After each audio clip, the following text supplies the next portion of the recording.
we are working in PowerPoint Multi-Project 1. We're working on the Scuba project.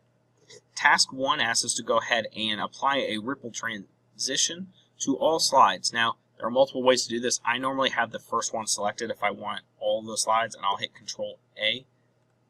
If I select that slide and click Control A, it selects all of my slides. You can see that orange box around every slide. Then I would go to Transition, and in this area we're going to select Ripple.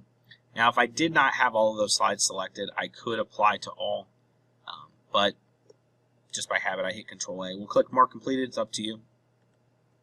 The next task asks us to go to Slide 2, and it tells us to modify the animation so that all of the list items enter from bottom to right.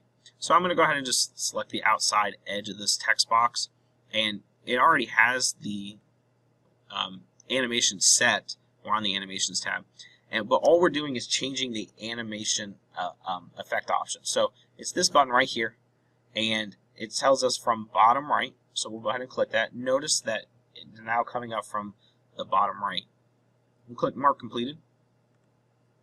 Slide 3 asks us to go ahead and insert a comment to the list item, pay $75. So we'll go ahead and highlight that text.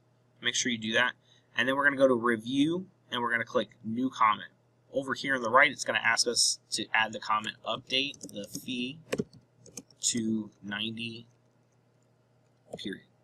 And then we'll click out of it, or you can click Enter to set the comment. We'll click Mark Completed, and we'll actually close out of the comments box. We don't want to need it. On Slide 5, we're going to modify the animation so that the list items appear in the order of Theory, Skill, and Ocean Dive. So we'll go ahead and select that. We're going to go to the Animations pane and the Animations tab, and we're actually going to go to the Animations pane. And it tells us the order of these animations. And so the first one needs to be Theory, so we'll go ahead and select that, and we'll just click Move Earlier, or you can click and drag it up. It's up to you. The next one should be Skills, so we'll select Skills and we'll click Move Earlier, and now we can play that. And that is in the correct order, so we'll go ahead and click Mark Completed, and we'll close out of the Animation pane. Task 5 asks us to go ahead and remove all the document properties that has personal information. We need to go to the Backstage view, which can be accessed from File.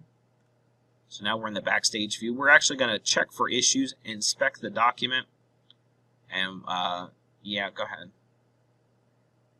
And we'll go ahead and click Inspect. Make sure that that's checked off, and it is. So we'll click Inspect, and it says personal information here. So we'll go ahead and click Remove All. We'll click Close. That's the end of that step. Click Mark Completed.